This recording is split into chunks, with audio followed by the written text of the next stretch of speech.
meeting for October 4th. Could we start the meeting by rising for the Pledge of Allegiance?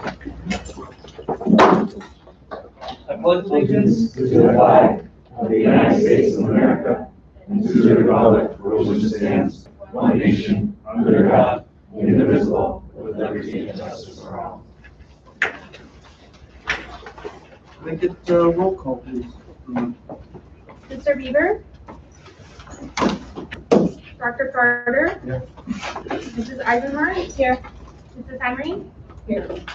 Mrs. Hume? Here. Mr. Sheets? Here. Mr. Tomasi? Mr. Tomasi notified us that he will be away on a family event. Mrs. Wallizer? Here. Mr. Wagman? Here. 7 present. All right, moving on to recognitions. So we have 2 recognitions that we're going to do this evening, just because we have a new audience. Before we even get started with that, I want to first welcome you to our new board space as well as our professional development room. So we've been doing a lot of work within the intermediate middle school here. This will be now the new home for our board meetings. It's also more prominently used for our professional development space. We'll be able to close that wall, still have library over there, and then use it for professional development.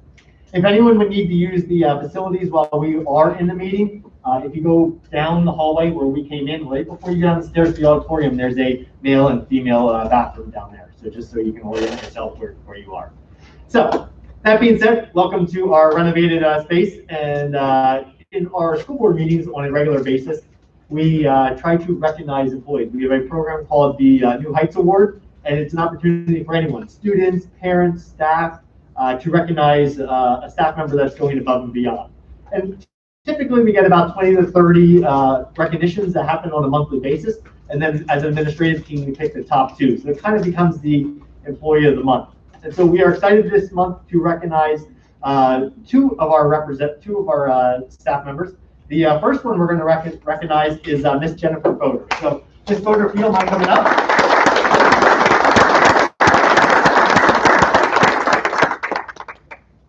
So Mr. Jinich, now Ms. Fodor works as our official school nurse. She is the school nurse at the elementary school as well as the high school. She is Captain COVID contact tracer and does a phenomenal job for us. So Mr. Jinich is going to speak. We were kind of debating. Is it going to be Dr. Reese?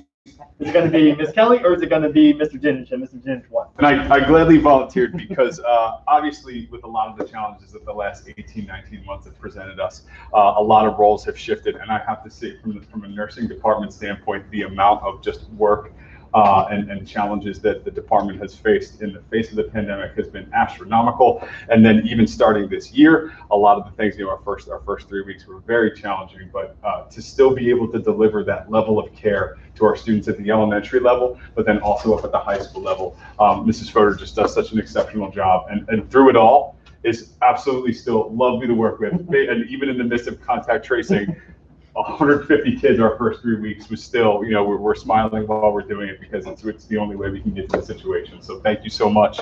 Our kids are lucky to work with you, and even when they're not feeling well now, still have that same level of care in our nursing department. Thank you.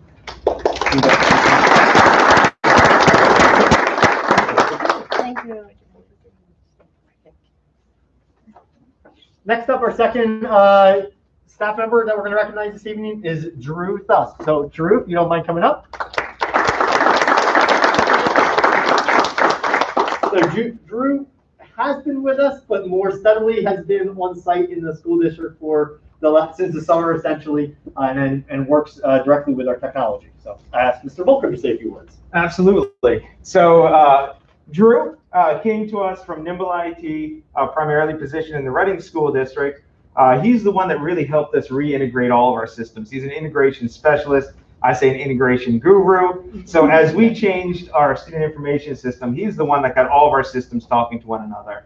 Then during the summer, our former lead technician, Matt Brom, accepted a position elsewhere. We were happy for him, but then me and my position, I'm like, oh no, we just lost our key person right before the school year started. And then Drew came to us. And the clouds parted and the angels sang, and it was a beautiful moment. honestly, Drew's been fantastic for the school district. We have not, and I can tell you this is year 4 of our lease cycle, which means that this is when the devices are the oldest and you traditionally have the most issues that you would usually experience. We have not had a smoother start to this school year than we did this year, and I honestly credit a lot of that to Drew, and not just his basic troubleshooting, but his foresight. He doesn't come to me with issues that don't have solutions. He's like, hey, I'm seeing this. You know what? I've seen it work this way before. What are your thoughts about this? And I'm like, I love it. Let's do that and let's move forward. And usually the next day, like everything's all cranked out and working beautifully. So his timeliness, his effort, his foresight, I honestly can't say enough positive things about the work that Drew has done to help our school year start successfully. Thank you. Mr. Holder. Thank you.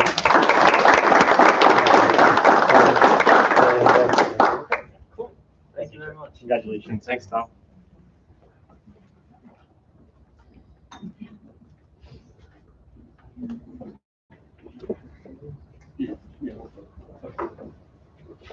So the final recognition we were planning to do this evening was the recognition of one of our school board members, Mr. David Beaver, but he wasn't able to join us this evening. His recognition was for 8 years of service, so we will try to do that next meeting and make sure that we give that to certificate to him next meeting. All right, moving on to student board representative report. Tatiana? In the elementary school last Friday, the Topton Fire Company joined students to talk about fire safety. Danton Dixon received a special ride to school on a fire truck. In addition to learn about overall fire safety, all the students were able to see the fire truck and learned about all the tools it has. On October 8th, the PTC is hosting their annual Race for Education. Students in the elementary school will walk across the street to the intermediate and middle school track to run laps as a fundraiser. If the fundraising goal is reached, Ms. Kelly will have to do something crazy. The kids have yet to vote on what she will do. On October 29th, the elementary school students will celebrate Halloween. The high school band will lead the intermediate school students to join the elementary school students for a little parade. Following the parade, they will celebrate with Halloween-related activities and games. Last week at the high school was the Homecoming Spirit Week. During the week, students nominated 10 seniors for the homecoming court. At the conclusion of the week, students voted for a homecoming queen and king from the top 10 nominated. Also on Friday, students dressed by class in a specific color and attended the first homecoming pep rally since October 4th, 2019. This was the first outdoor pep rally. The marching band performed a few songs, chamber singers sang the national anthem, cheerleaders performed, and the homecoming court played a game. The same day in the evening was the homecoming dance. This past Saturday was the homecoming game. Marching band and chamber singers performed once again. Madeline Fedorowicz was crowned homecoming queen, and Dylan Cortez was crowned homecoming king. Girls soccer played against Anvil Cleona Dutchman, and sadly lost 3-2 in double overtime. Now that homecoming is over, the high school looks forward to other fall events like the Powder Puff football game, which will take place when athletics are finished for the season, and Halloween Town. On October 24th, the PSAT will be administered for sophomores and all juniors. In addition, colleges have begun to visit the high school for interested students to meet their representatives and receive more information. School clubs have also started meeting and have begun to plan events and opportunities for their members. Another exciting thing taking place at the high school is the Brandywine Heights Clothing Circle. Mr. Dinich insisted I mention that I'm leading the project. I started the project to earn my Girl Scout Gold Award. For the award, I must address an issue in my community and create a lasting solution. Thus, I decided to start the BH Clothing Circle to help both the community and environment. I, with a small group of my peers, hold community-wide clothing collections and distributions at the high school. After a collection, we sort through all the clothing and select specific items to be stored in a cabinet that we painted located in the school library. The cabinet is open throughout the entire school day for students to take any clothing, shoes, belts, and backpacks, all for free. Clothing not reserved for high school students is laid out for the community to take for free at our distributions. The next clothing collection will actually be this Saturday, October 9th, from 10 a.m. to 12 p.m. at the high school. So Tom, thank you so much. Can you give the board just a little bit of an idea of the magnitude of the clothes that you did in your drive? Well, we had like bags and bags and bags. And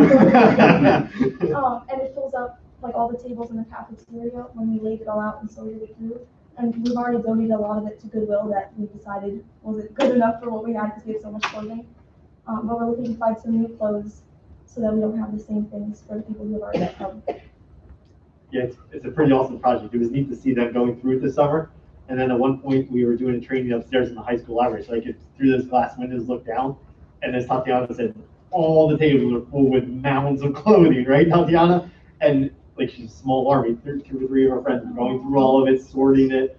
And so I give her a tremendous kudos for what she's doing from an idea perspective, helping our community out, but also just the work that she's done to pull this off has been incredible. So, great job, Tatiana. Thank you. Nice work.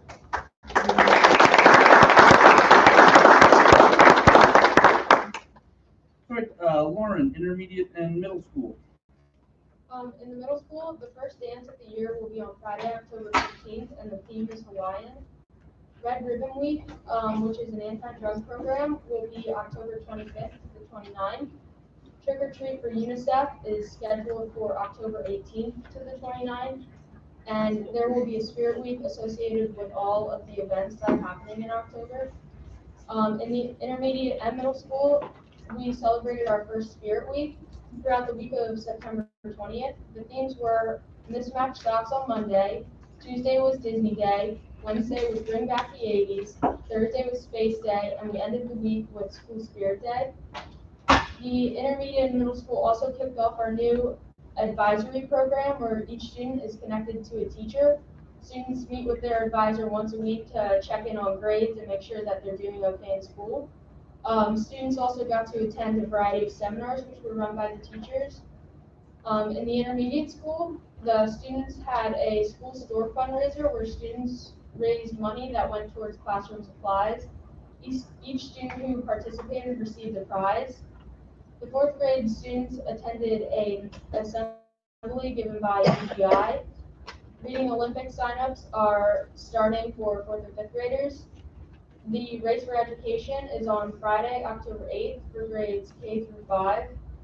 And I personally am very happy to be back in school and with my friends. I'm enjoying band and chorus and all the new things we have this year in 8th grade, except for maybe the homework. I also can't wait to see the school after all the new renovations are completed. Awesome. Thank you, Lauren. I asked Lauren to give a little bit of pulse on how it's going so far in her perspective at the intermediate school, especially with the construction project and coming back from, for a lot of our students, it's been 2+ years since they've had a normal year. So I thought it'd be good just to hear from the student perspective. Thank you, Lauren. Thank you, Lauren.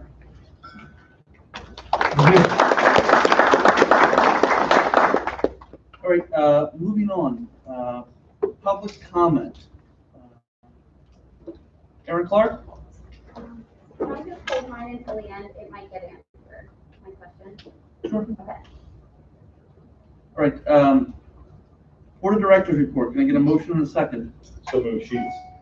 Second.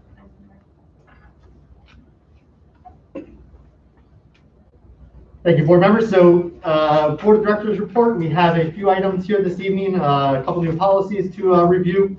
The first item is to review the September 7th minutes that were taken at the school board meeting.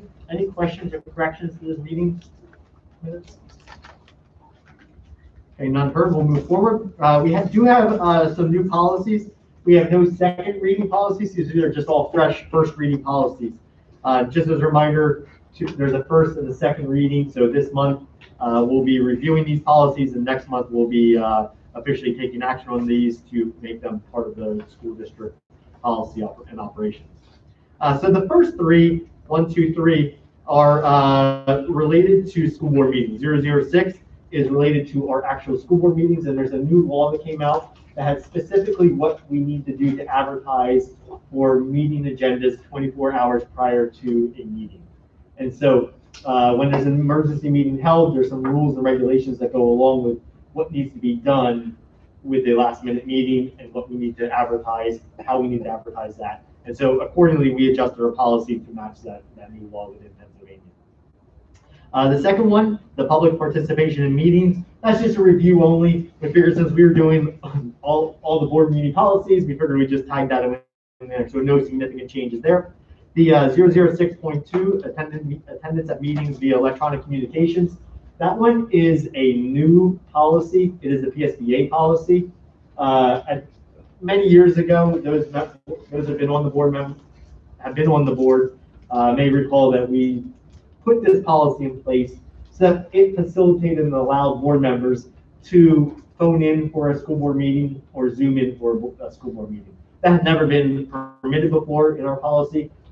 Obviously, with the way the world has changed and the fluidity and the availability of technology to do that, we are recommending that the board adopt the PSBA model policy for those types of attendance at meetings for school board members. Number 4 is about, it's 146.1. It's trauma-informed approach, for which again is a law that has come out recently. It is focused on efforts we need to do at the school district level to make sure that staff are trained and to make sure that we have processes in place when there will be trauma. And so for us, procedurally, Dr. Reese and Mr. Barnhart as our safety coordinator are the two that have been very heavily involved in this, at reviewing the policies, at putting trainings together, at being the lead for trainings, at doing trainings this summer for our staff. And I give them a lot of credit for putting a plan in place that happened last year as well as this summer. So that is the associated policy that we have to have per the law. Really, it's more procedural because it's things that we want to put in place to better prepare our staff to handle a concerned situation with our students in terms of trauma. The next 3 are related to personnel issues. It's sick leave, personal necessity leave, and vacation leave. The language that has been added is language that grants and approves days on an annual basis. So those policies were established. It says, here's what a sick day is, here's what a vacation day is, here's what a personal day is. But it didn't really designate the process of awarding the day on an annual basis and the process of granting that. So that's what that policy addresses.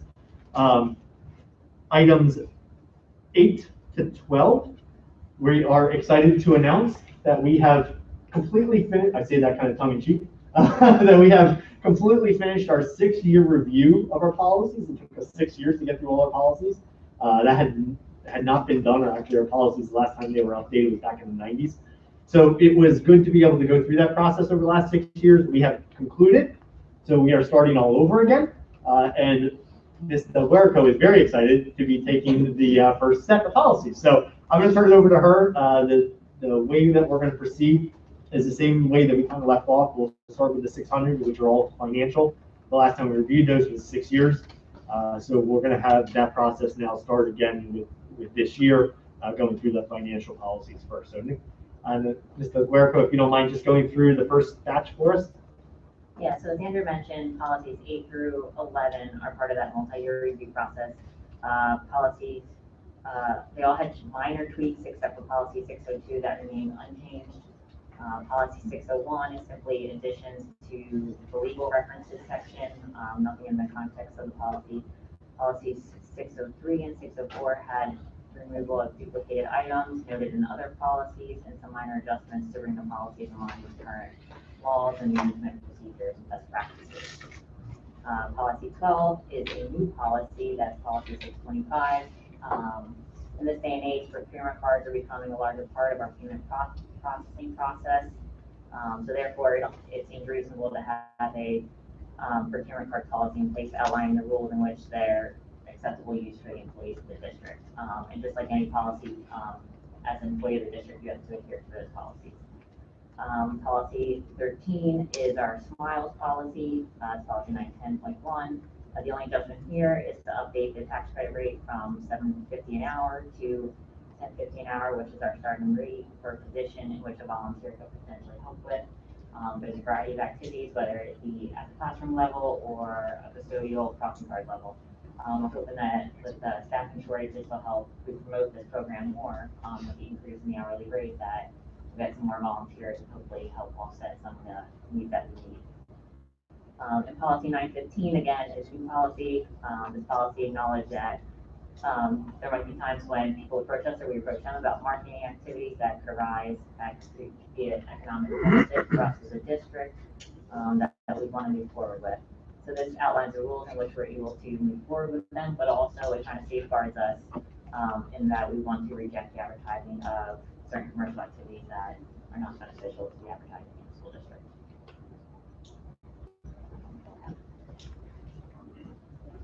Thank you, Ms. Delberco.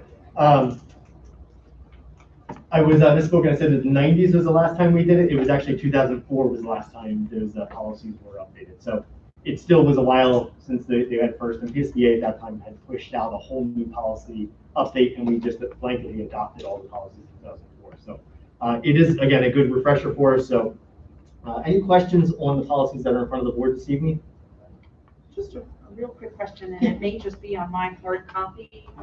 The very last policy, just as I visually scan down, there's reference to Quakertown Community School District. Yeah, so that was a draft one we pulled from other districts. Okay, so that's It been has updated on one. correct. Okay, thank you. All right, hearing no further questions, moving on to committee reports. BCIU, Mrs. Hume. Good evening, everybody. Just want to highlight a handful of quick items from the September 16th Berks County Intermediate Unit Board of Directors meeting. The first thing is that we recognized and honored for the 7th year a BCIU Outstanding Community Partner through an award that's issued, and that recipient was Mr. Brian Gottschall, Director of the Berks County Department of Emergency Services. Two other real quick things, and I made photocopies so I can pass these out. The BCIU handed out to each of the board members two kind of overview documents. Let's see, I'm not nearly as efficient at this as a teacher would be.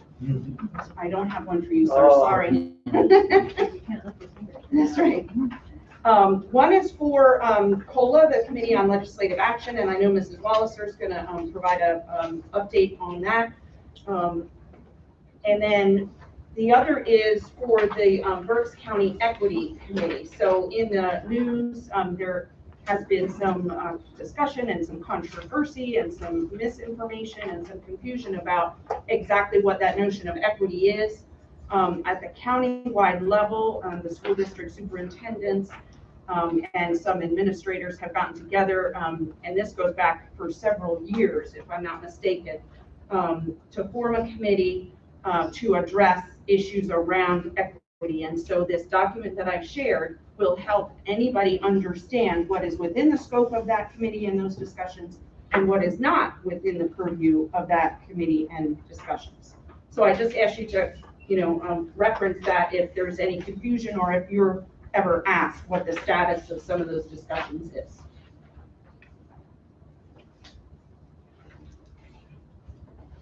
And then finally, just another quick plug for the annual Keeping Kids Safe conference that the BCIU hosts. This year it will be virtual on Tuesday, October 19th from 8 in the morning until about 1:30.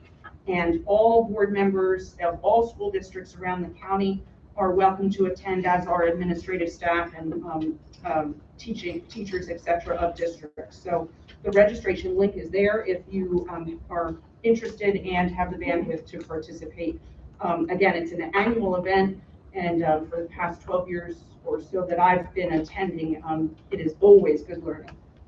So thank you. That concludes my report. The next meeting of the BCIU Board of Directors will be Thursday, October 21st. Perfect, thank you very much. BCTC, Mr. Sheets. BCTC held their joint operating committee at the West Campus on September 22nd.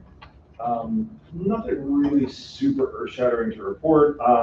We did actually have a kind of protracted conversation with Dr. Hackman in regards to just the current situation with busing in Pennsylvania. Lack of bus drivers, not enough qualified individuals to do the job, and how that's adversely impacting pretty much all 18 sending, or all 17 sending districts at JOC. There was nothing really that anybody could do about it. Is basically what it boiled down to. We do feel that it's going to be a good thing for our CDL program because we have people coming in to do that. But again, that was really the main talking point. We're going to be doing some repairs to the CDL lot. We did have a little bit of a snafu out there this year. If anybody went through the briefs, you'll see that there was a CDL site asphalt repair for $11,000. We're hoping that we will get reimbursed for that, because the company that did it before, basically the first time we put a truck on it, it tore everything up, so. But that's more just kind of gossipy stuff. Our next meeting will be October 27th at East Campus. This concludes my report. Perfect, thank you. Do you want me to do salary negotiations in here? Yeah, why not? Yeah, okay. Tell So, us it all. nothing new to report. That concludes my report. Next time, make it a little shorter, John. Yeah. First, earned income tax, Mr. Huerco. Yeah, so the BEITC met on September 23rd. This was the first meeting I was in attendance. The agenda was short, only lasted 27 minutes.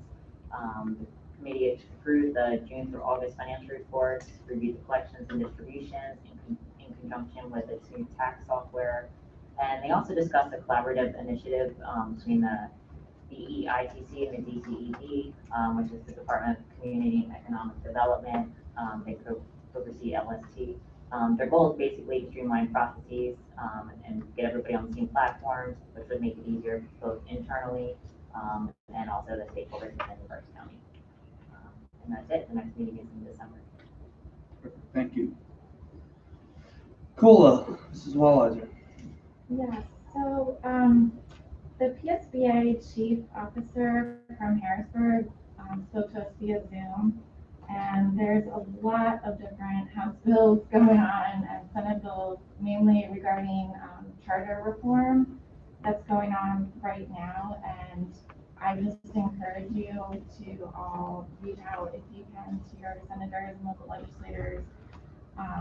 I know you all get the PSBA advocacy emails, and there are really quick links that you can go in there and hit on, and it's already email drafted for you that it takes a couple minutes to send to let them know this is important.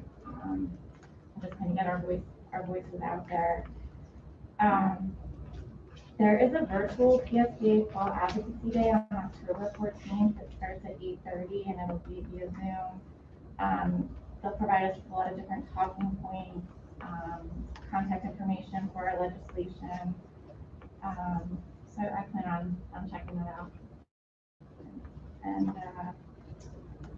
Mr. Patty, I don't know if there's one that you'd like to share. No, I think that's a pretty good summary. We did the PSBA version this time. In December, the superintendents will meet with all the county legislators and have a chance to interact and present to them, but dialogue with them. So that's the next big upcoming event that's going to occur, and then of course the next cool event. Excellent job. All right, Sure. If I could just, sorry, Laura, if you don't mind me just tagging on to your statement. Just so everybody understands, everybody in the audience understands, one of the important things about cyber charters is that cyber charters charge kind of an exorbitant amount of money to local school districts in order to educate those children. The problem is they don't actually spend all of that money on the kids. They spend a significant portion of that money on advertising. So that advertising, that lobbying, all of that money works against the local school districts. It makes them have a louder voice in Harrisburg than what we have as community leaders. So when you see those come through, it's very important that we click those links, we click through, we tell them, hey, we really need to change this, we need to make this, make a difference here. Because again, they're using money that we could be using to educate our kids to advertise and lobby to kind of keep this whole broken system going. So, I'm sorry to add on like that. It's something I'm passionate about. Thank you, Mr. Reagan. I appreciate it. Thank you. Policy Committee, Dr. Carter. In addition to what we reviewed earlier. Thank you. Strategic planning and goals, Mrs. Eisenhardt. I don't have anything to report on that, but I did just want to add quickly that on October 23rd is the delegate assembly meeting that's going to be held virtually this year again. So, and I'll be in attendance. Thank you. Building and Construction Committee, Mr. Fodiger. So there is attached in your board committee reports is a memo from KCBA outlining what has happened during the month of September. Just to give more of an anecdotal record of where we are, the elementary school is pretty much wrapped up with some last minute punch items that are occurring. A lot of that work will occur actually this coming Monday when students are not in the building because of Columbus Day in service. In this building in particular, we are excited to be able to have temporary occupancy permit that was granted today in the new STEM room, which was our old boardroom, LGI. So that we'll be able to start using that space, and the gymnasium was released today as well. So that was really exciting. We were able to use the outside bathrooms this weekend for homecoming, which was a really nice accessibility piece that we were able to do as part of this project, and we're excited to open that up for this weekend as well. Where we are status-wise of this project, we have the majority of the common areas done. All the classroom spaces as of today now are open. So the next big push is to be working on the auditorium. Right now, the ceiling is up. The stage area is being converted so that those risers are built in. Those risers are now constructed. And so the final push is going to be to have all that pulled together for Veterans Day, really by the end of this month, beginning of November, that the project in the auditorium is wrapped up. That's the status update where we are. Perfect, thank you. Any further comments from the board? Hearing none, can I get a roll call, please? Dr. Carter, Yes. Mrs. Eisenhart, Yes. Mrs. Henry, Yes. Mrs. Hume, Yes. Mr. Sheets, Yes. Mrs. Walliser, Yes. Mr. Wagman. Yes. 7 yeas, motion passes. Thank you. Business and operations report. Could I get a motion and a second? So moved, Sheets. Second. Yeah, so items A through D are to approve the bills list through October 4th. That will be today. Item A, general fund totaling $4,550,953.37.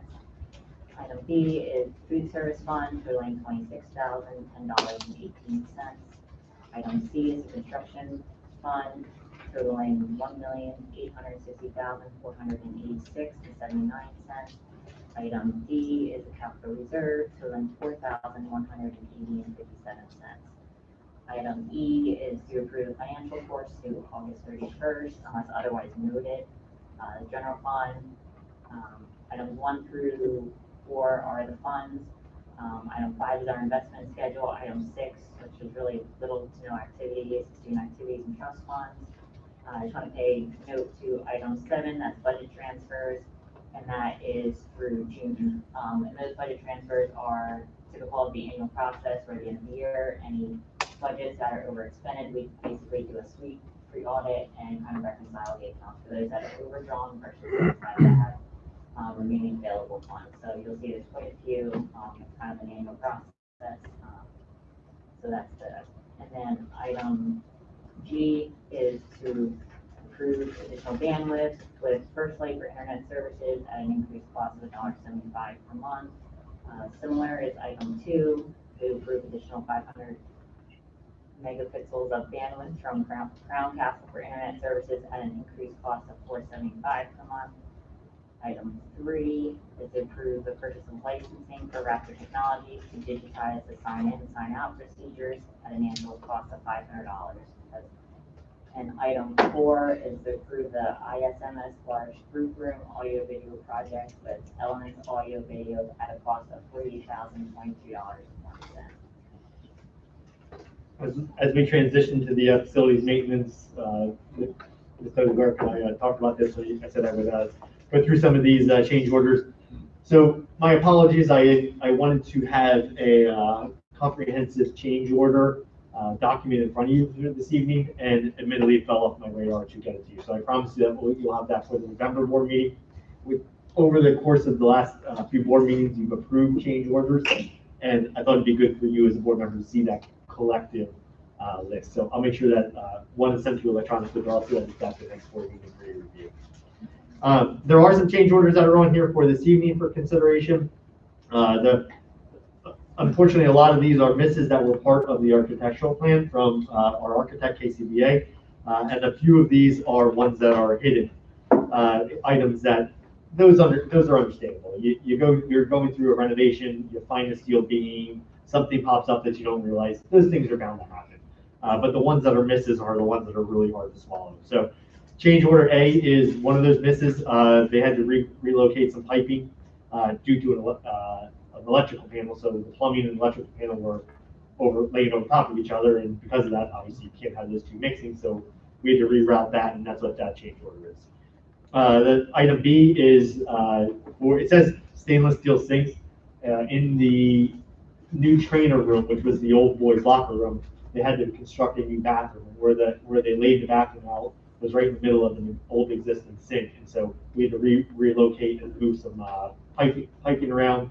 And so on site, I made a recommendation to put a sink on the inside where the bathroom is, but then also, since we were right there and had the drainage, put one on the outside so that they could come in. It's a big space that's on the outside there where they could wash out the water bottles and things like that as they're coming to use the ice maker and things like that. So that's what that change order is. Item C is for floor cleanouts. This is one of those that kind of unforeseen issues. If you go down the hallways, there's brass plates that are about 4 to 6 inches big. Those brass plates were too low from what the new flooring is, so they had to raise those up to be able to accommodate and make that bump. So that's what that item is. Item D is for asbestos removal or abatement work. That's the $28,000 there. That's a big number, but there was a lot of asbestos that was removed. Unfortunately, my goal was to remove all the asbestos out of this building that we could, because twofold. One, we had it exposed, so let's take care of the problem. Two, it's probably going to be a lot more costly next time they do a project in 20 years, knowing just how escalation goes. So unfortunately, we couldn't do that because we hadn't reached our maximum legal threshold to be able to remove asbestos without having to shut down the building completely from a construction project, and then make a massive delay. So the majority of the asbestos was in the hallway. That has been removed. The items that are remaining are piping that is down at that last wing. As long as that asbestos is not touched, it's completely fine. And there's all kinds of warning labels on it. Don't touch this, don't remove this. So it's completely safe. The problem is if you ever disturb it. And so we know that. We have a asbestos plan for the school district that's documented. The frustrating part is we knew about this. We told the architect that there was asbestos in here.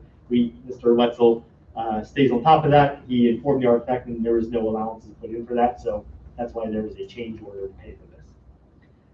Item E was a steel column that was found in those new laboratories I was talking about, down the exterior laboratories for the stadium. There was a steel column that was found in that process. So again, one of those hidden unforeseen items, and so kind of understandable.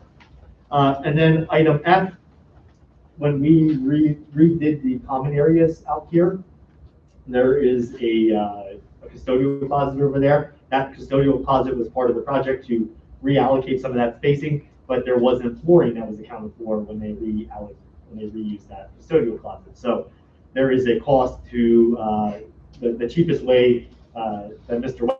Wetzel and the administration decided to move forward with this was to say, let's just put an epoxy paint down and be done with it, and make it a quick, user-friendly type manner for the custodial closet. So that's change order F, is to paint that floor in this order. Any questions on those change orders? Is there any recourse with the architect engineers on the stuff that they missed? So at this point, we have been in touch with Mr. Kellen, who is part of our legal firm, to talk about what some options we have available to talk about these misses.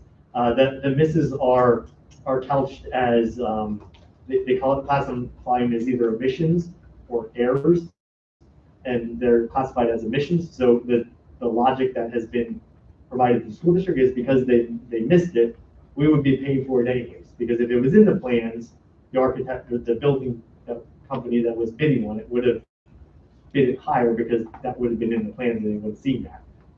I, of course, argued against that and said, well, yeah, but when you do a change order, there are fees associated with that, and they're going to raise the rate of what that is, where as a project might cost this for a change order, it would maybe only cost that much if it was part of the overall package of this close to $6 million renovation project. So, but yeah, we have been in touch with our legal firm to see what some next options would be.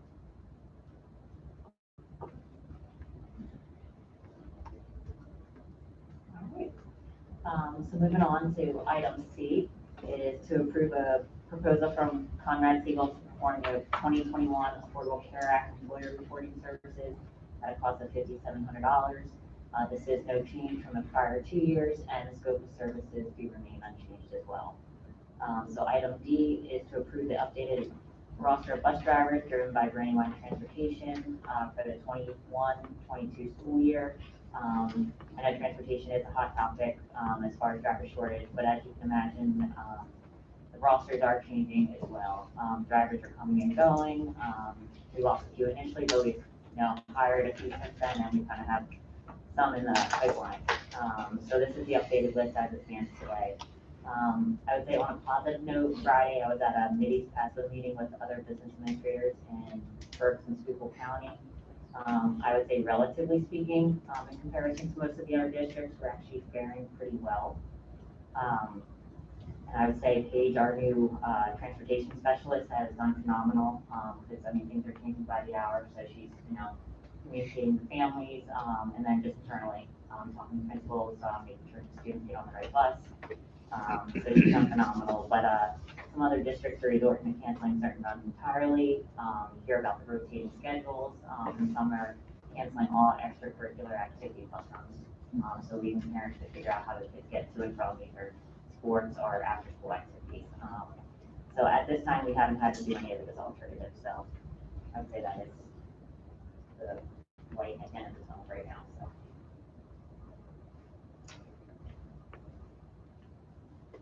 Any other board comments, questions? Mr. Redmond, I have one quick question and then a quick comment. Under G, curriculum technology, items 1 and 2, both are to approve additional 500 megabits per second. Yep. Thank you. Yes, mega, whatever. Yep. Of bandwidth, one from First Light and then the other from Crown Castle. There's a dramatic difference in the cost. $175 from one provider, $475 for the same size from the other. Just quickly help us understand what's driving that cost differential. Absolutely. So those are two different internet service providers, both purchased at slightly different times through an RFP process.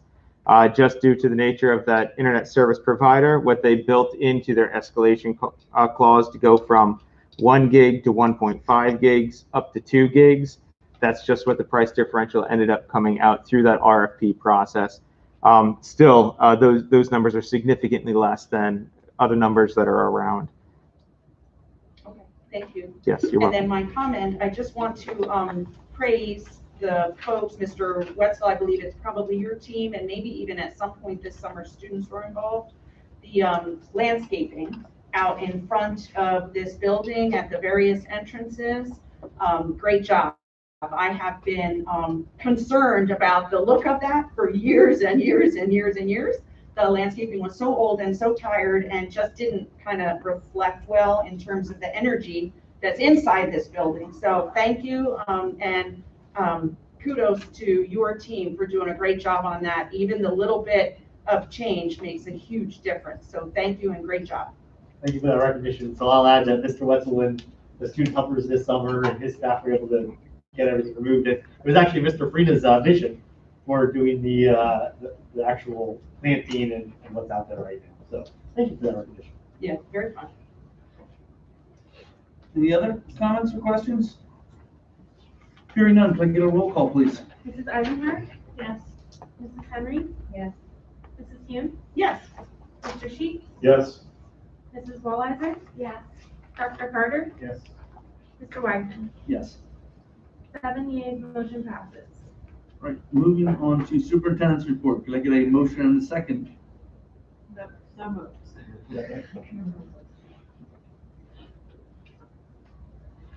So we only have one item for consideration this evening. It is to approve a high school field trip that was planned in 2019 and then COVID-19 happened. And so we were kind of have been putting that on hold. It never received official board approval just because of the timing, the way everything fell. So we asked Dr. Graham to come this evening. Dr. Graham is one of our teachers in the high school that has been heavily involved in trips overseas. He has done a phenomenal job of coordinating those, of making sure that the trip is educational, that the kids are that our kids are safe, and that the kids are getting a great experience out of the trips. And so, Dr. Graham, if you don't mind coming forward, I know you have a little bit of a presentation here for the board. When we do a field trip that is overseas, it has become customary for us to just have that chaperone, that teacher that is sponsoring a trip, come to the board, share what the educational value is, share what the trip itinerary is, and be able to answer and facilitate any discussion the board might have about the upcoming trip. And so we thought it'd be good for Dr. Graham, even though it's again, a little bit out of order, this one, but just to come and present that trip to the school board and share some of the great experiences that are lying for our students this coming year. Dr. Graham, thank you for coming this evening.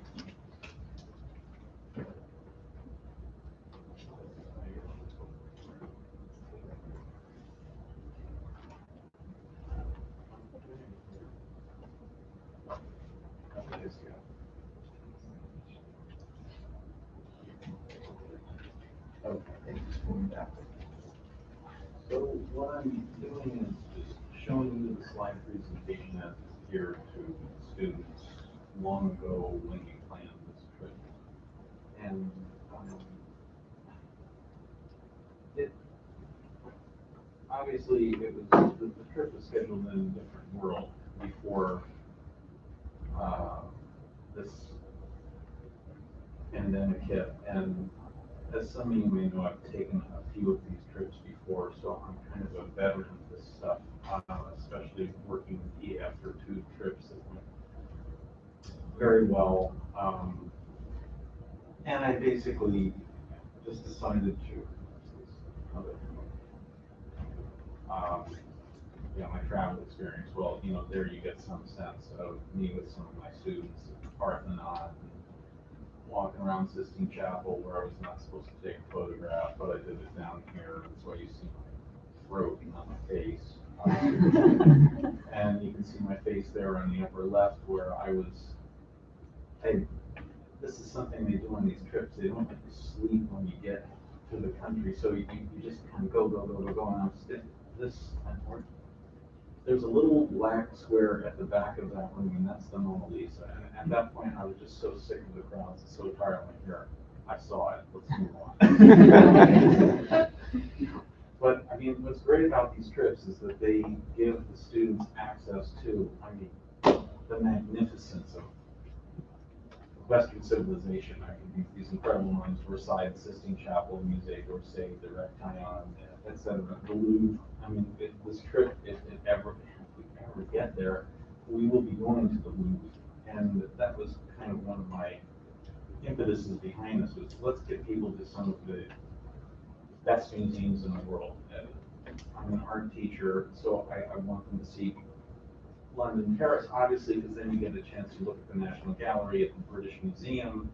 A lot of the works that I do in APR history are there at the British Museum and at the Louvre. So that was something that was really important to me. After last year, the trip has been rescheduled tentatively for these dates. They don't let you know exactly when you're leaving until 60 days before departure. I don't know why, it's a little frustrating, but that's how it always goes. But that's the window, roughly. Okay.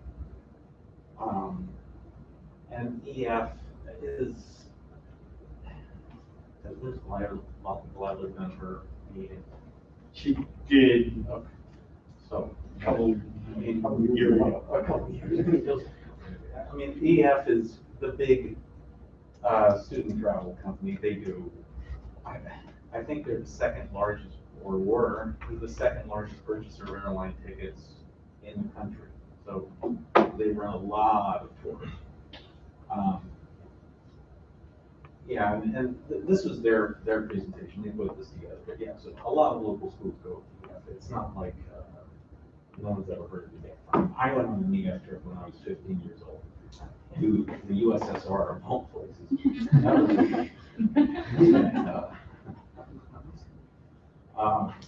Gosh, I could tell you some. There was bugs in our hotel rooms. I just remember that. And yeah, so yeah, Mr. Pottinger sent me an email about some questions that some people had about, I guess, just what happens if this happens, what happens if that happens. If you go to their website, eftours.com, a lot of those contingency plan type things are available. I can speak to them specifically now. There was a question about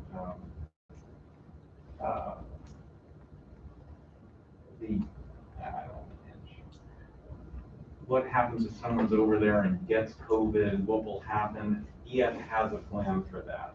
I don't have it memorized, unfortunately, because I just looked it up, but it's there. I can show it to you later. I have the link to it.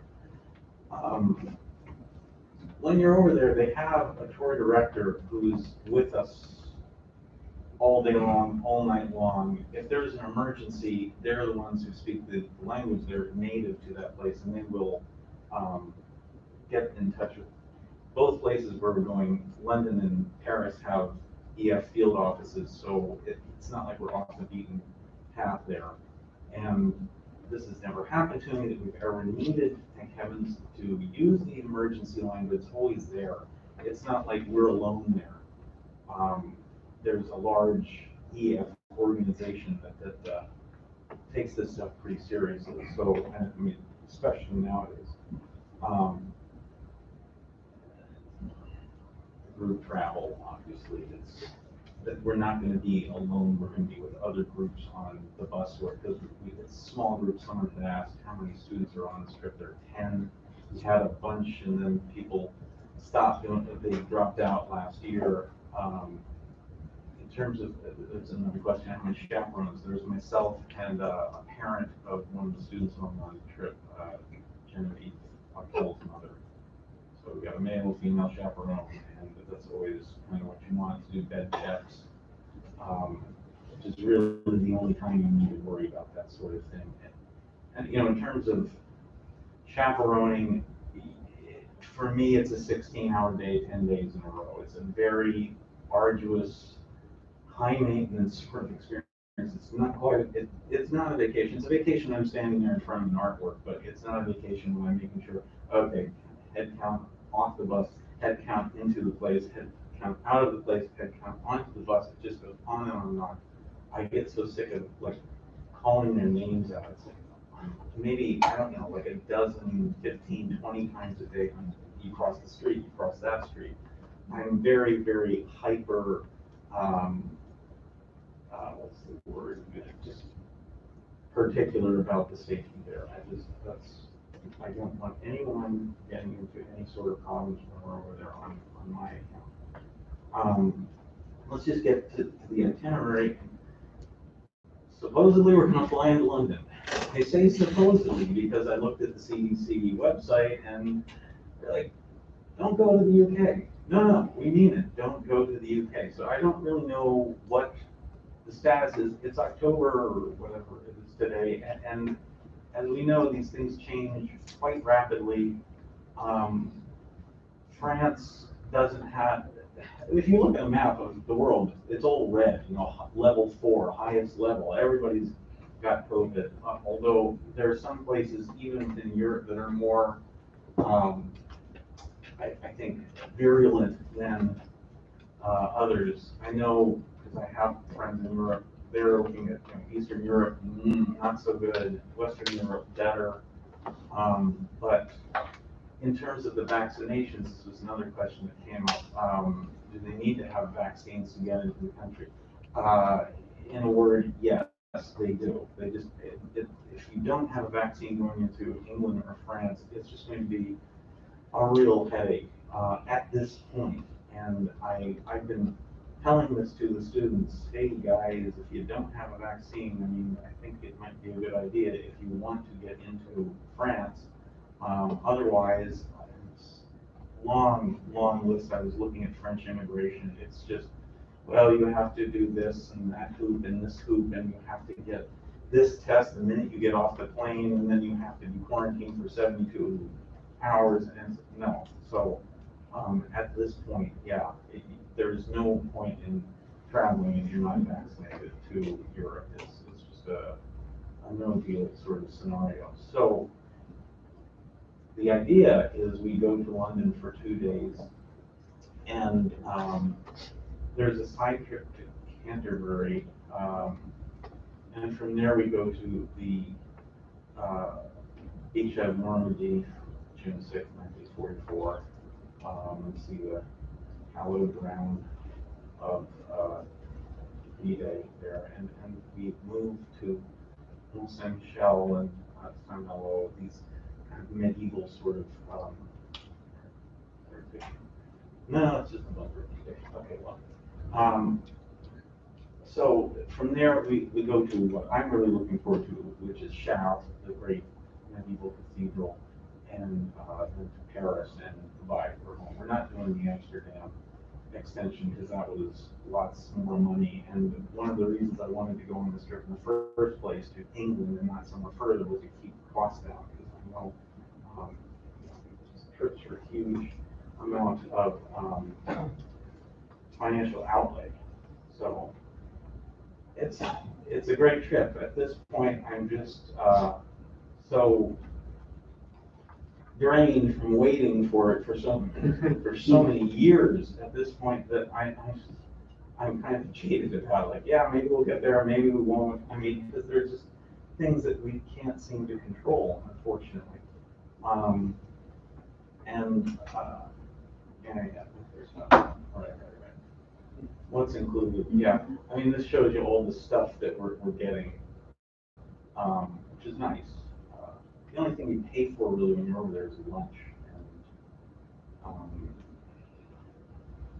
it's minimal. So it's actually you get the whole package. You get the buses, you get the when we were in Paris, I know because I've been there with an EF trip before. They give you subway tickets, and you can just go all over the city all day long. It's actually quite convenient. That's something I've already figured out how to do that. Things you would cover, yeah, okay. No one pays baggage fees. Spending money, yes.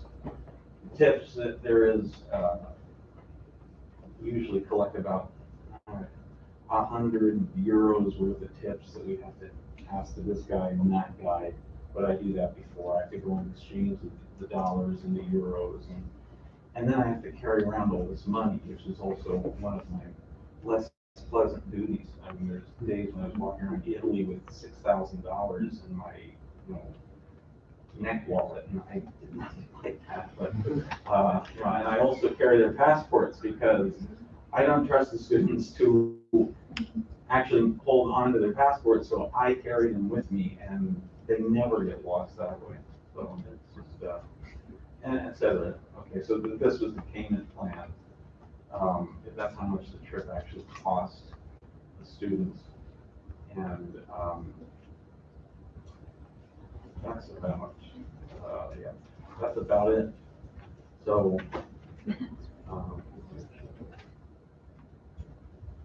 I'll try to answer any questions if you have them. Questions for Dr. Green? This is not the same trip from the debacle with the credits. This is Sorry. part of it. This is There were two this is trips. debacle number 2. Right. So this one, there were 2 trips planned. There was a bigger one that is planned for the spring as well. That's Mrs. Weiler. Germany. And then there was Dr. Graham's, which is smaller. And that one, again, now is looking to get scheduled. So the EF Tours has changed a lot of their policies since when we first started this process. If you go on the website, there is something called a Peace of Mind program, and they will basically refund tickets minus the $500 deposit. So if we would not be able to go this spring, as Dr. Graham said, that there's COVID's still a concern in other parts of the world, and so we're asking for your blessing for this trip so that we can get it approved and continually monitor. So Dr. Graham mentioned the dates up there, the end of March into early April. We're going to continue monitoring that. EF Tours will make that recommendation as we get 60 days out. Is it safe for us to be going and traveling right now? Should we be looking to push push this back? If we push it back, what does it mean to our seniors? How does that intersect with their Peace of Mind program? And getting that refund back for families, and getting that whole process in place. But at this point, we're hopeful that we will be able to travel in the spring, and Dr. Graham can go on his trip, and then as well as Mrs. Weiler on hers. So did we buy We did. vouchers? Yeah. So we actually, EF Tours and our business office just did basically an internal audit to make sure that our numbers were in sync.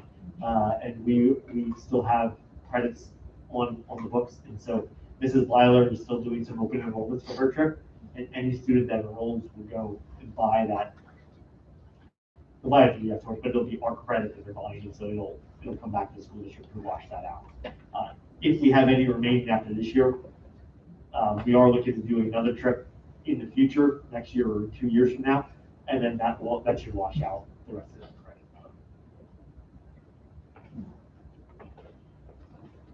Any other questions for Dr. Gray? I'll be good to go. Fingers crossed. Thank you, Dr. Graham. Thank you very much. Thanks, Dr. We do have some informational reports on the superintendent report. I'm going to actually turn this over to Mr. Volker. Mr. Volker has done an excellent job of spearheading our fall edition of the Bullet Pride newsletter, and I thought he could just share a few updates of that process in the newsletter. Absolutely, my pleasure. Again, obviously, a work like this definitely takes the work of the full team. You see and hear contributions from our superintendent with the welcome back message. We have student voice in here talking about what it's like coming back to school this year. So if you didn't get a chance to read through it, I encourage you to do so. We have a couple of items highlighted as our points of interest. In this edition, we have this building's building project. We also have just an overview of our strategic plan to remind people where we are, where we're headed. And also we took an opportunity to highlight our new website and our smartphone app. So again, we want to make sure that we encourage people to download that app, because that's a great way for us to continue to send communications through. Again, it's always really great anytime you get to see students learning. So we have our sections across the building talking about or showing what it is that students are doing, including our virtual academy. And of course, we have our traditional section here for our athletic department. Unique this time, we have a number of our new teacher faces in here with who's new in the zoo. So we're very excited to take an opportunity to showcase our new teachers. We're very excited to have you guys aboard. And then just a couple of community connections. Wrapping up one more time with a way for our community to stay connected. We have all of those hyperlinks in there, including our new district Twitter account, which is really the primary one that people want to subscribe to, because that's the ones that, again, it's myself, it's Mr. Pottiger even. He's gone down to social media. It's very exciting. Yeah, we have Mrs. Kircher, Ms. Warman, everybody contributes to what's going on across the district. So instead of a parent having to subscribe to 5 different Twitter accounts, you now have, this is the district account. So things we're very excited about. Check it out. Finally, if I could just make a few mentions about our enrollment report. The reason we highlight the October enrollment report is that we have to submit and upload to the Pennsylvania Department of Education, and they always look at the October enrollment report as your annual enrollment report. So when we look at our October one, if you do any comparison, particularly this year from the August to September, you'll notice that this was a little bit less than where we were in August and September. That's because, if you recall, we had some transitions happen with registration, and the withdrawals that occurred over the summer weren't accounted for. And so now everything is kind of balanced out. And so that's why we end right now at 1304. Last year at this time, we were at 1342, so we are down 38 students district-wide from where we were last year to this year. The number of students with IEPs is holding steady at almost 22%. And then the free reduced lunch statistically is holding steady as well at about 31%. I do believe that's artificially low though. And the reason I say that is because we saw that there was bubbles of almost 50%, and those have dropped down to 35%. And I think what has happened is, because the meals are free right now for all students, families aren't as pressed or inclined to have to do the application process. And so that's why we're not seeing as many of the free reduced lunch numbers statistically as we use for poverty, which is those applications that have to get put in. So still, there's some alarming concerns there. When you look at ninth grade, 37% of our students are at that poverty level. Sixth grade, basically 36%. When you drop down to the elementary school, third grade's at 35%, and our kindergarten's at 33%. So there are definitely pockets in grade levels that are higher hit than other grade levels. I haven't really seen a rhyme or reason for that, but there are definitely some pockets. And again, some of those we called out earlier this summer that were almost at 50%. So my anticipation is next year when we sit here at the October that we might see that number ratchet a little higher. So the question might be like, okay, so what are we doing to support those students? One of the highlights I'd like to just spend a second on is we've been partnering with Helping Harvest, which has been providing food monthly pickups to our community. There's been about 150 to 200 families that come on a monthly basis here to this building to get food. And it's very well organized plan. They have just come to us, and for this weekend was our first weekend, we're able to send meals home with our students that signed up for it. And we had almost 120 students signed up for meals to be taken home over the weekend. So another way to support our families that are in need right now. Any questions on the superintendent report? I have two quick questions. Yes. Number two, the PSAT. So yeah, the bullet says the district's going to provide a free PSAT to all 11th graders and 10th graders who want to pay. Can you refresh our memory, if you would? What's the history been on that? And what's the current thinking on why some kids are being asked to pay and why others are getting that fee paid for them? Sure, quick answer. Oh, sorry, someone. You're the boss. Go ahead. Okay, so as part of Pennsylvania Act 158, essentially it's the Keystone graduation requirement. So our students have to pass their Keystones, and in the event that the Keystone is not passed, starting with the class of 2023, they can then enter one of 5 pathways. The tricky part, if I can kind of speak from my lens, is you're not going to find out sometimes how well your students have done until you're up against the time limit to get them to complete a pathway so that they can graduate. One of the pathways is an alternate assessment pathway, where a score on the PSAT, qualifying score of the PSAT, will kind of check one of the boxes and allow them the opportunity to graduate. So this will be the first time that we've tried this. We've done a larger administration of the PSAT for our juniors, so we've offered it to them because it's a data point, obviously for some of our college-bound students, but also an opportunity for them to meet that alternative assessment pathway in the event that they don't meet proficiency in their Keystones. And then we have sophomores that still sometimes are interested in trying their hand at that PSAT. So we still offer them that administration as we always have, but typically they've been ones to pay into the exam. And that might change now that they know they'll be taking it in their junior year. This is the first time we've done that. Thank you. I'm noodling that. In terms of the impact financially, can you remind us what are we talking about when a family has to pay for the PSAT? I believe to pay for PSAT is between $20 and $25, essentially. So is our goal that we want more 10th graders to take it, or is our goal that we want all 11th graders to take it? Typically, most of our 10th grade students are already sitting in at least 2 of those Keystones that year. They're going to be taking their Bio Keystone and their English 10 Keystone. So the 11th grade year was a good year in our opinion then, in the event that they did not pass the Keystone, to have this alternative assessment pathway, one of the 5 pathways that they could use. So it gives us a little more space after that 10th grade year so that they could take the test. Okay. I'm just trying to frame up, are we, by assessing a fee to some portion of the population, putting up an unnecessary barrier? If our goal is to get the kids to take it, but if it doesn't matter whether they take it in 10th or 11th, or in 10th, because they're going to take it in 11th, then I guess it's not a barrier. They have a second chance the next year. Correct. And for some students, the PSAT is also a pathway into the some scholarship opportunities if they do well enough as well. So we do have some 10th grade students that want to take the PSATs and have a big appetite to do that because it's going to give them some opportunities for that scholarship money, and also to be, national merit scholars. Thank you.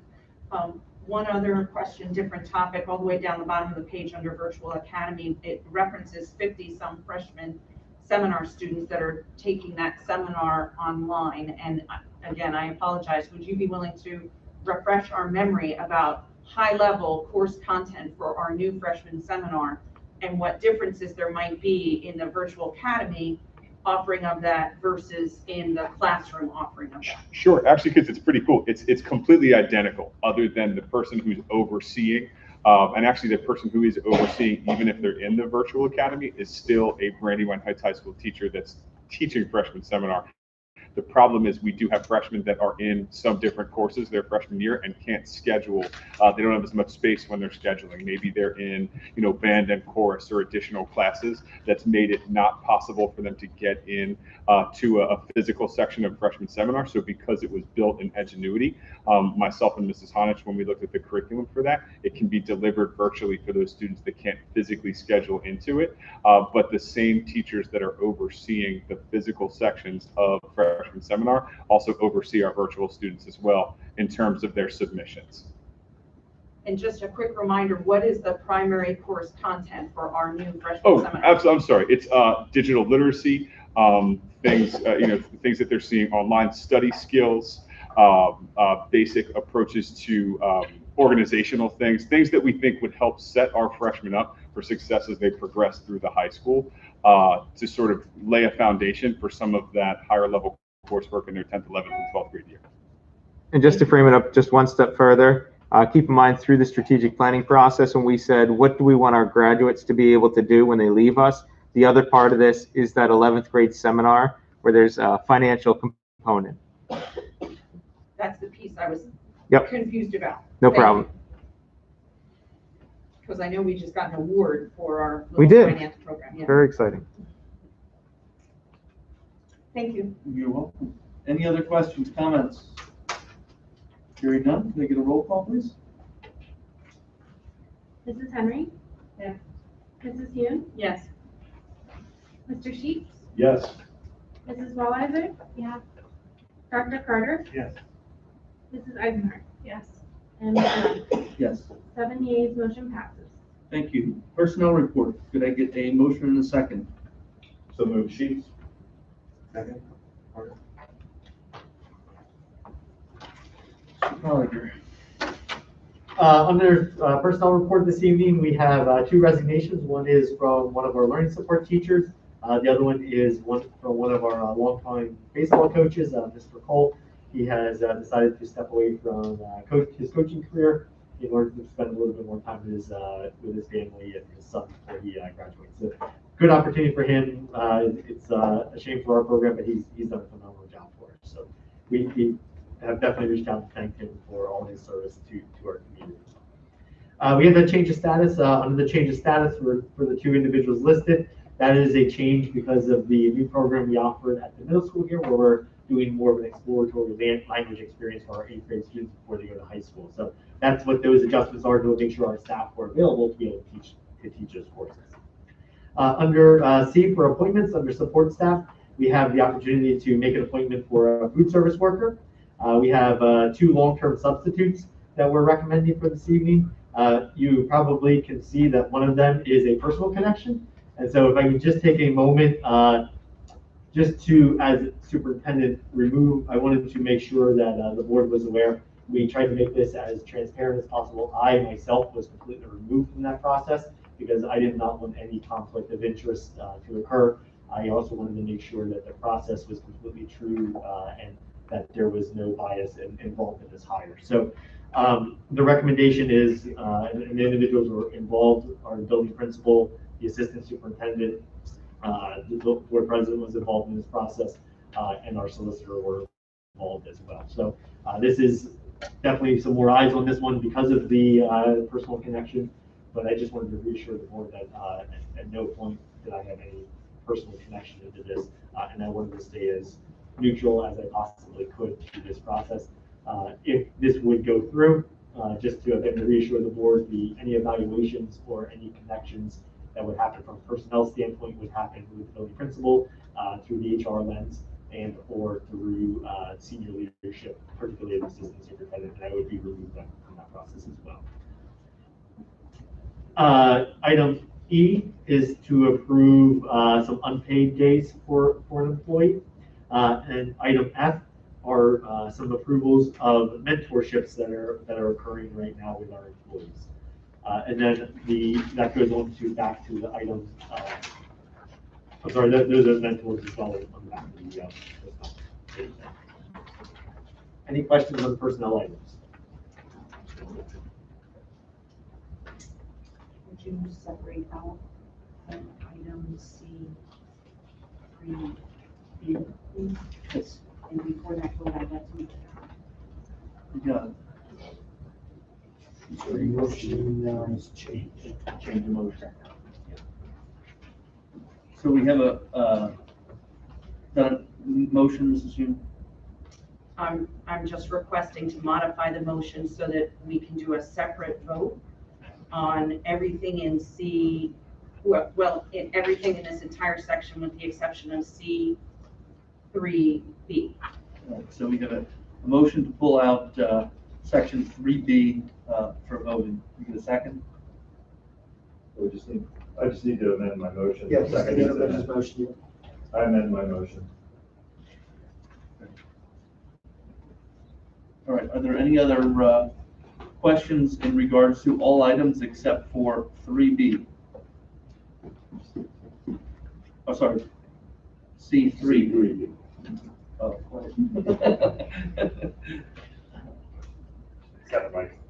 Hearing none, can I get a roll call, please? Mrs. Hume? Yes. Mr. Sheets? Yes. Mrs. Wallweiser? Yeah. Dr. Carter? Yes. Mrs. Eisenhart? Yes. Mrs. Henry? Yes.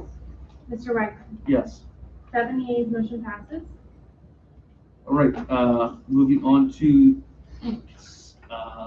C3B. Ms. Hume? Appreciate the opportunity to make a comment. The board met this evening at about 5:20 in executive session to discuss the personnel item that appears on tonight's agenda. Due to the unusual timing, I was unable to participate in that meeting. So I feel it's important to share my thoughts with my colleagues and anyone in the audience. It's a challenging situation to be put in because of the relationship between the candidate and the district superintendent. The board does not currently have a policy which addresses nepotism, so there's no guidance provided to us in that regard. Hence, I must lean on my own personal and professional experiences to guide my decision-making. I've worked in a variety of large organizations, all of which had strict HR policies against nepotism. On the other hand, as many of you know, I'm currently involved in a very small family business, which is riddled with nepotism. It has created some wonderful productivity advantages, but some uniquely challenging situations as well. The situation in front of us, however, is completely different than a small, privately owned family business. The school district is a public entity and it's funded by taxpayer dollars, and as a result, the perception of any impropriety can be extremely damaging. As such, it's my personal opinion that it would be inappropriate to have a teacher or administrator or any staff member, even a coach, in the direct supervisory line of one's spouse or immediate family member. No matter how professional and how ethical the individuals involved might be, and I consider these individuals to be highly ethical and highly professional. Unfortunately, I still believe that it's ill-advised to allow this. Some of you may recall several years back, the board was presented with a similar situation when we were hiring Mr. Farina as principal of this building, and his spouse was a teacher and in his direct chain of command. Back then, I voted not to support that situation. Mr. Farina has proven to be an outstanding employee of the district. But know also that we rectified that reporting situation when his spouse moved to work in a different Brandywine building, and most importantly, in a different chain of command.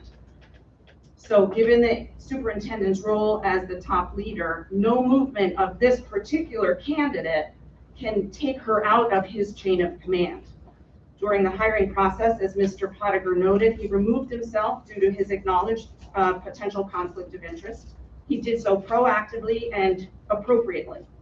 But moving forward, I believe it would be inequitable if we expected our superintendent to not be involved in this candidate's performance discussions, in professional development conversations, in resource allocation discussions, in the appointment of her to committees, in potential parent complaints, and the like. Further, we all know the world of special ed is fraught with legal challenges, and the district, in my opinion, would be in a weaker position if our superintendent must remove himself from those proceedings due to a perceived conflict of interest. And yet we can't risk having a litigant claim impropriety or bias. So having said all that, I want it to be very clear that my vote is in no way a reflection of the professional capabilities or the personal integrity of the individuals involved, either the candidate or our superintendent. My vote will reflect a bias against nepotism in large public organizations due to the very real challenges that will inevitably be faced by this acknowledged conflict of interest. Thank you for giving me the time to share my thoughts. Thank you. Any other comments or questions in regard to C3B? Yes. Oxford Language Dictionary defines nepotism as the practice among those of power and influence of favoring relatives or friends, especially by giving them jobs. At no point in time during the hiring process did Mr. Pottinger give any sort of influence or favoring, because it was completely out of his hands. He put it in other people's hands. I have complete faith in Mr. Pottinger to do his job, just as I will have complete faith in Mrs. Pottinger to do her job if she is employment here. Just really felt like I needed to say that, because although there was a lot of endorsement in the statement of my colleague, it was rather offensive to me. Personally, that's my feelings. I don't want to argue about it. So again, I don't believe there's been any favoring or undue influence placed on anyone in this process. Thank you, Mr. Wagner. And I'd like to say I think we are lucky to be able to have Amanda Pottinger be willing to be our support classroom teacher, because that is not an easy role to fill, and it takes a very, very special person to do it, and I can't think of anyone better. I also think you brought up the point about litigation, and I don't know if Mr. Pratt, it was mentioned that we still maintain some protection if there is any litigation brought against, correct? Correct. The way that we have set this up, from my understanding, that Ms. Pottinger will be supervised by someone who is, and Mr. Volker, you can jump in here as needed, that she's going to be supervised as well as mentored by someone who has vast experience in the area. So therefore, we'll have someone that she can utilize as a resource, and that the checks and balances with the principal as well as the assistant superintendent will be the same as any other professional employee in the school district. So those protections will be there for the school district.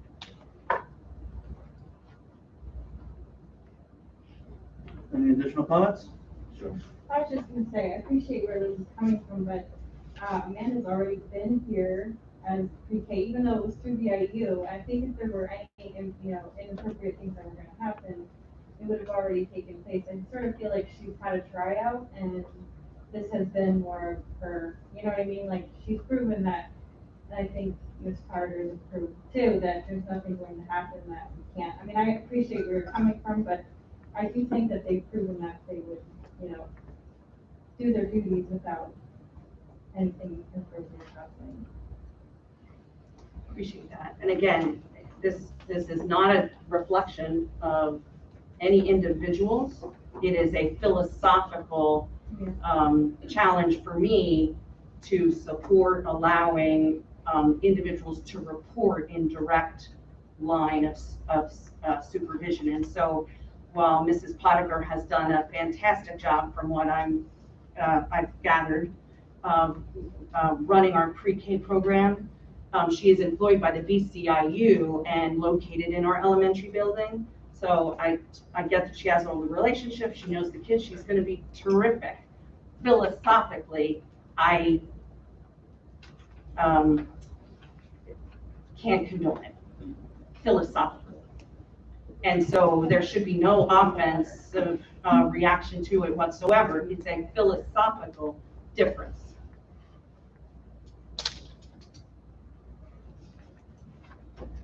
All right, could I get a roll call on this item?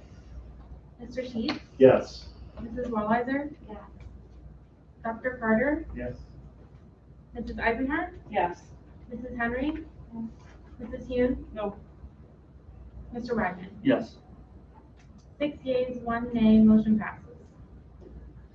All right, Mrs. Clark, could you, I do have 2 quick questions. you got it. My question is, when you go back and you elaborate on the change orders, my question is, will you be highlighting the change orders marked PC, they go in order, but then when we get to the Gracie Constructions, the revisions, we go from 7 and then we jump to 11. So where are 8, 9, and 10 included on the revisions for number 7? Typically, they go in order. So I don't have 8, 9, and 10 in front of me, so I can't speak to what they are. The change orders have popped up, obviously numerically in time. Okay. They have not been approved in that way, though. Okay. So for some things, they've been held up for a longer amount of time, or Okay. whether that was a change order that occurred and the district didn't agree with the cost, or the architect fought on the cost, and so it went back and forth, causing that delay to happen. But when you are doing your comprehensive one, they'll all be listed numerically, like 1 through, I think we're up to 12, right? Yes. Okay. Yeah. All right, and my next question is, because I wear multiple hats and I represent the Sports Pacer Club, can you provide any updates on where we are with facilities and athletic fields? Thank you. I I actually know we wanted to. have multiple plans and phases, so just so I can get some definitive answers on where that stands. Yep, thank you, Ms. Clark, and I No I problem. apologize, I actually wanted to include that in my report earlier, and I forgot. So, there is a board construction committee, they met last week, and they met with the group that's gonna be doing our final phase, which will do some work out here at this building, and to bring that up to speed, in terms of, accessibility, at the top of the stadium, in terms of some lighting upgrades. We obviously did the bathroom upgrades, but we want to create a venue here that we can be financially fiscally responsible, while at the same time enhancing this location.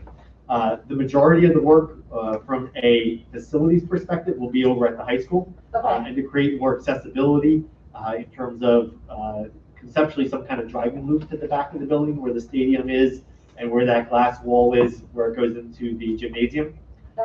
From an accessibility to the field, but also from a safety standpoint, it's one of the things that the board and administration have been very concerned about right now with the way that parking is in the back, and dropping kids off. So we want to make sure it's a lot more accessible. So that does affect athletic fields, correct? That's right, yeah. And then upgrading the athletic fields, lighting for that field, some bleacher enhancements, things like that for So that we're high in school planning field. phase, correct, right now? Say that again, I'm sorry. You're planning phase, right? That's correct. Okay. So when will that potentially be voted on? The tentative timeline is to vote on that at the January board meeting. Okay, thank you. Yep. Thank you, Mrs. Clark. Any other public comment? Hearing none, I do need to announce that we had an executive session prior to the meeting, and we'll be adjourning into executive session after the meeting, and I do not believe there is any action that will be taken after that executive session tonight. Can I get a motion to adjourn? So move, Sheets. Second, Eisenhardt. Thank you, everyone, for joining.